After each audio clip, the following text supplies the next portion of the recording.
Salut! Eu sunt Radu Țurcan, ghid montan local și național. Și în acest moment suntem în drum spre Clișova. Ce vom face acolo? Cu ce ne vom ocupa timpul, vedeți mai târziu. Iar acum vreau să vă prezint pe Roveliu, prietenul meu, care a acceptat invitația noastră să petreacă un weekend cu noi. Salut! Drum bun!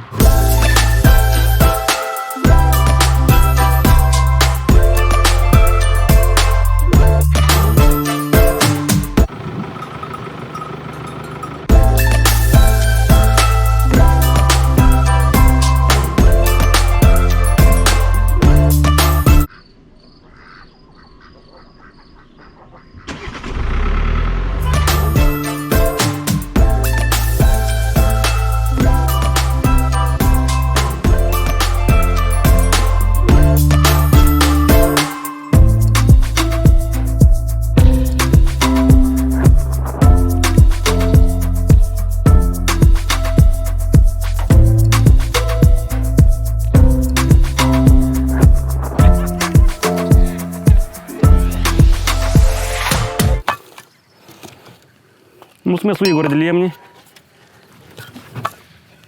Lemnea se prinde gine.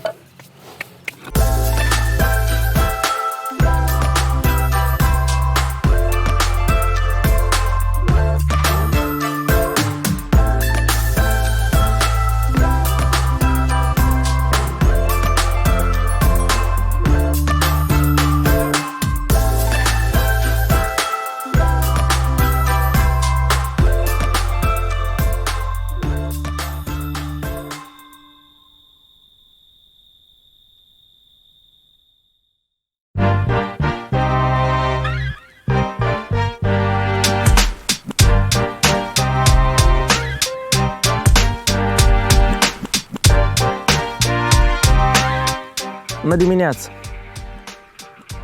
La pescuit suntem, dacă v-ați dat seama. Roveliu a pierdut submarina de dimineață. Va trebui de notat până la jumătate de lac. Văd cum sare peștele. Seara am prins 2 peștișori mici, stau în plasă acum. Roveliu, ați prindem azi pește? Normal. Eu cum înțeleg, acum noi ne ocupăm de hrănitul peștelui. Îl pregătim pentru micul dejun.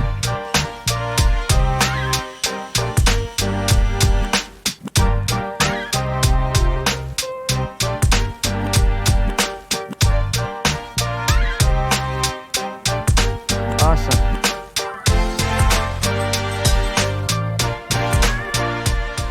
Noi cam am obosit să mergem prin Codre pe bicicletă, să cutăierăm păduri.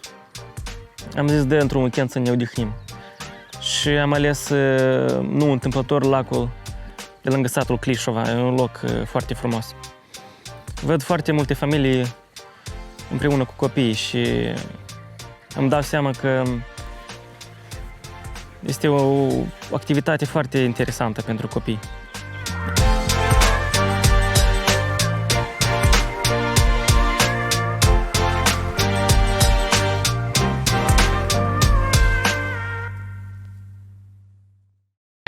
Am făcut din oraș până în Clișova o oră, pe traseul Chișinău-Orhei. Probabil mai comod este să rămânem la cort când venim aici, pentru că dimineața putem să vedem răsăritul și să prindem peștele încă flămând. Nu cunosc nimic din pescuit. Poți te rog frumos să ne explici cumva cum trebuie de pescuit corect. Deci asta e undița mea. Nu prea mă pricep. Depinde foarte mult de timpul de afară, depinde foarte mult de apă caldă sau este rece. Sigur că sunt foarte multe chestiuni care ar putea să îmbunătățească șansele la pescuit, dar nu întotdeauna depinde doar de pescar. Vrei pește, stai lângă mine.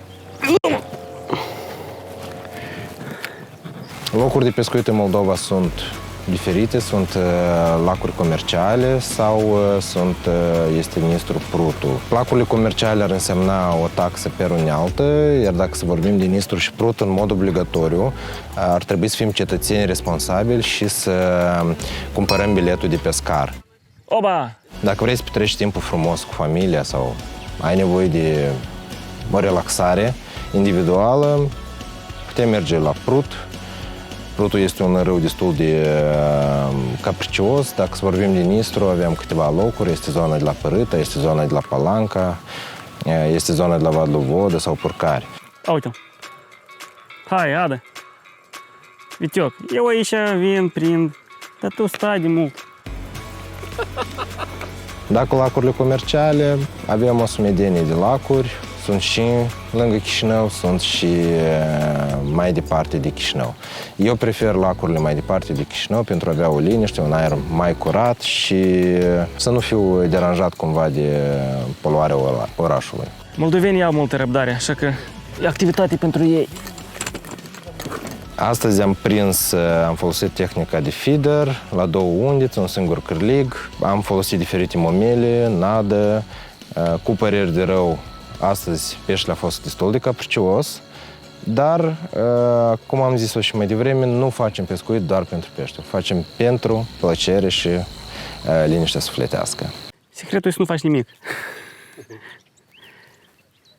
Băieță schimbă, dat la 3 minute, nu știu cum. Eu la râma asta de-am 5 am prins. Avem nevoie de o undiță, avem nevoie de o mulinetă, fir, brâmă sau porumb. Ai nevoie de undiță. De undiță și de grăunță. Uite, numărul până la 10.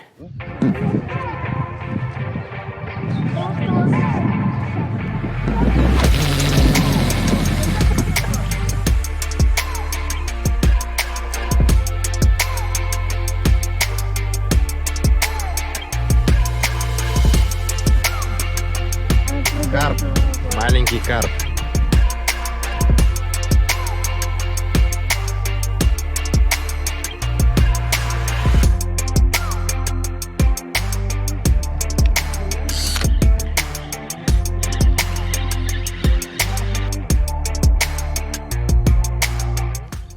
Eu credeam că pescarii sunt oameni sensibili, atenți, dar ei sunt de ăștia. Vrei! Nu, când crezut. Pun viermele, dar el tot e suflet. Este. Ajungi 2. Dăm la o parte?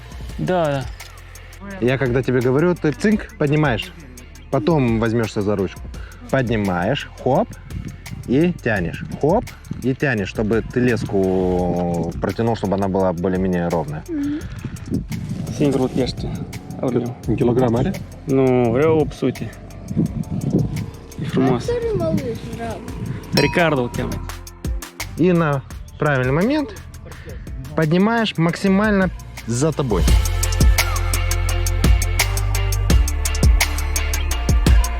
Cei mai mari pești, cei de trofeu, iarăși sportivii recomandă să fie eliberați pentru a rămâne lacul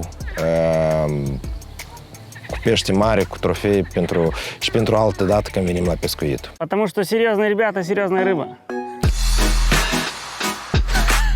E mic, da. Hai, fugi. Îți mulțumesc, Roveliu, pentru companie, pentru că mi-a dat niște lecții de pescuit. Am învățat multe lucruri, am petrecut timpul foarte frumos și sper să mai avem ocazie să mergem la pescuit. Dacă vreți să mai vedeți locuri frumoase din Republica Moldova sau să cunoașteți cum puteți petrece timpul în cele mai deosebite locuri din Republica Moldova, urmăriți National Moldography.